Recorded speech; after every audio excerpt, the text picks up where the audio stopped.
homem capaz de enganar o bruxo mais assustador de todos os tempos, enquanto é leal ao seu maior inimigo. Ele é mestre em poções, feitiços, e mesmo que não pareça, ele sempre faz de tudo para salvar o Harry. Mas é claro que tudo isso tem motivo, porque a cada vez que tem uma atitude boa, mais a gente esquece quem o Snape sempre foi. E talvez por isso, ele seja o maior problema de Harry Potter. Assim que o Snape aparece se apresentando aos alunos, a gente já percebe que ele não é um professor dos mais simpáticos, já que o cara abre a porta com tudo, não dá nem um bom dia ou um bem-vindo e já manda logo um recado. Não permito brincadeiras com as varinhas nem feitiços idiotas desta aula. E com sua imposição, nenhuma criança ousa abrir a boca. Todos prestam atenção em cada palavra, e um deles, como o Harry, até chega a notar tudo o que ele está dizendo, mesmo que isso só tenha deixado o Snape ainda mais irritado. E encarando o famoso Potter, ele começa a encher o garoto de perguntas sobre poções que ele nem sequer tinha aprendido. E quando o Harry responde que não sabia, ele até educadamente sugere que deixe a Hermione responder, já que estava com a mão levantada. Mas a única coisa que o professor faz é ir pra perto, tentar se impor ainda mais ao garoto e tirar 5 pontos da Grifinória, com um olhar que já mostrava que não seria a última vez. E a cada encontro entre os dois, mais ficava claro o quanto eles não se suportavam. Snape achava o garoto arrogante e parecia odiar o fato de que ele, ainda tão jovem, já tinha várias habilidades a ponto de se tornar até o apanhador da Grifinória, assim como seu pai, enquanto Harry via Snape como alguém intrometido e muito suspeito. Afinal, ele andava mancando, conjurava feitiços enquanto sua vassoura tentava o derrubar e não fazia a menor questão de parecer alguém disposto a fazer a coisa certa. Por isso, quando uma pedra mágica parece estar prestes a ser roubada no castelo, os três passam a suspeitar dele e já até achavam que sabiam o motivo. Estávamos errados. O Snape não quer a pedra filosofal para ele. Ele quer a pedra para o Voldemort.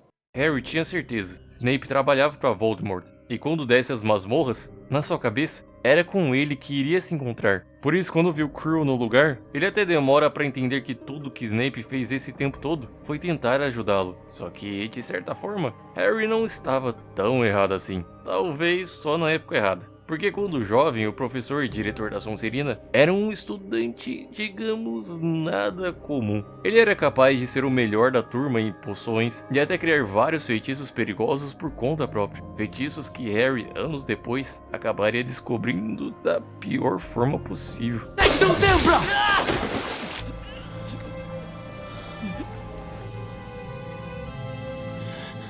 Uma simples pronúncia e seu adversário não para de sangrar, algo que vai muito além de uma defesa e mostra que aquele quem criou não estava preocupado se o oponente iria sobreviver. Isso diz muito sobre quem Snape achava que era. Você ousa atirar meu próprio feitiço contra mim, Potter?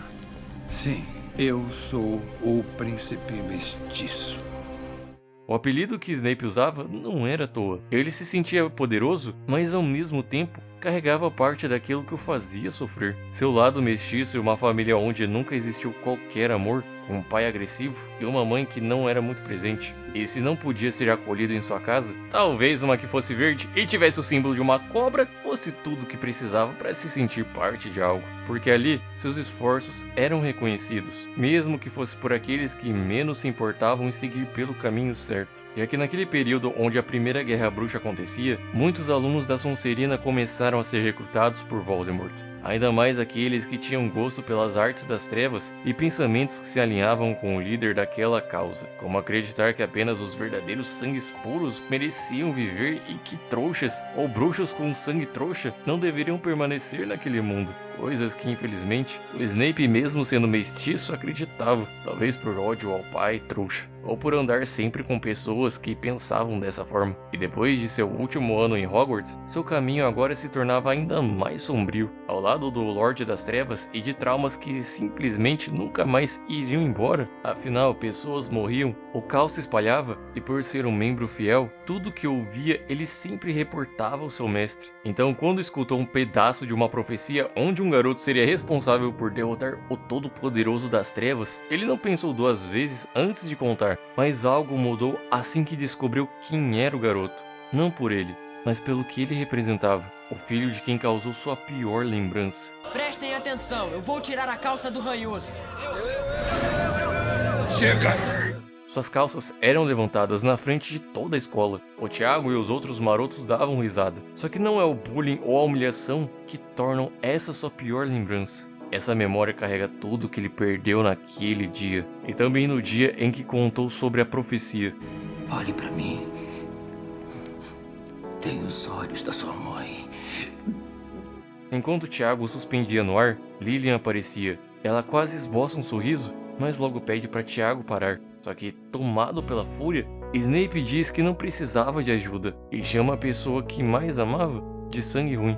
Aquilo foi a gota d'água. Ela já se queixava de suas amizades com garotos que sonhavam em ser comensais. E ele, por sua vez, vivia procurando briga com os marotos, que ela agora já não deixava de lado. Uma amizade de infância rompida. Lilian não queria aceitar as desculpas de Severo. Ela queria que ele mudasse. Mas Snape já era cego bastante para enxergar qualquer coisa que não fosse a dor de ver a garota que sempre amou nos braços de seu maior inimigo. O mundo se tornava ainda mais cinza, porque se a única cor que já havia iluminado sua vida era ruiva, agora ela tinha se apagado. Ela e Tiago se casaram e lutavam do outro lado da guerra, fazendo de tudo para proteger um filho que Snape havia acabado de transformar no maior alvo de todos. Ele acha que é o filho dela.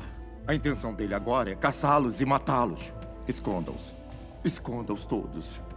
Num primeiro momento, Snape não queria salvar mais ninguém que não fosse Lilian. Mas quando Dumbledore diz que sente nojo do que ele estava pedindo, Snape muda de ideia. Ele implora para que seu erro não termine em tragédia. Só que quando ele chega em Godric's Hollow, já era tarde demais. Tiago estava no chão da escada. O menino agora tinha uma cicatriz. E Snape também ganhava uma que jamais iria se curar. Porque quando ele olha para Lilian, nenhum abraço mais apertado podia ser capaz de consertar. E com o choro do garoto e do próprio Snape, mesmo sem intenção, no pior momento, algo unia os dois. Ele até podia ter voltado para as trevas, mas Dumbledore tinha outra missão para ele: cuidar do filho de Lilian e provar que o amor dela e todo o seu sacrifício não tinham sido em vão. O problema é que a cegueira que um dia o impediu de ver quem tinha se tornado, também o impedia de enxergar quem realmente era o garoto com um raio na testa bem na sua frente. Porque a cada encontro, tudo que conseguia ver era seu inimigo e o fruto de um amor que nunca foi seu. E quando nos negamos a lidar com a verdade, nos tornamos amargos, carrascos e passamos a descontar em nós e até nos outros tudo aquilo que não conseguimos superar, mesmo que isso te torne um monstro para alguns. Neville,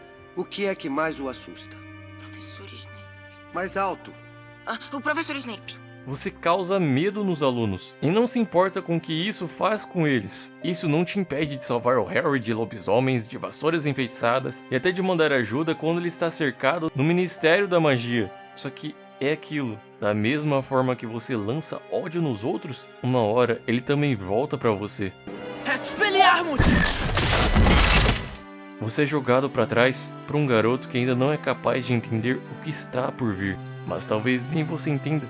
A única coisa que te mantinha de pé é uma lembrança. Uma tão forte que nem mais de 15 anos depois, você foi capaz de esquecer. Ela é o seu patrono, seu guia. E até o de Harry quando ele mais precisa. Porque mesmo preso ao passado, a verdadeira luz nunca deixou você. E esse é o seu maior feitiço, já que não é preciso de estudo ou técnica avançada. Só precisa daquilo que mais importa. E é por ele que você se sacrifica, seja por quem ama ou até por um ideal. E mesmo que seja chamado de covarde por isso, precisando até fugir da escola, no fundo, a forma como te encaram nunca foi capaz de te definir. Você pode ser visto como um comensal da morte leal, ou um professor carrasco que, apesar de tudo, ficou ao lado de Dumbledore, já que para Snape, bem ou mal, herói ou vilão, é uma batalha perdida. Porque não importa o caminho que escolhesse, algo infelizmente não mudava. Ele podia ajudar, melhorar e demonstrar finalmente uma emoção bem diante da morte, mas não era capaz de admitir que, no fundo, ele sempre esteve condenado a ficar sozinho, pois aquele que passa uma vida tratando o mundo como um inimigo, acaba perdendo aqueles que um dia o fizeram se sentir em casa. E numa guerra, quem escolhe atacar antes de proteger, acaba criando o próprio problema.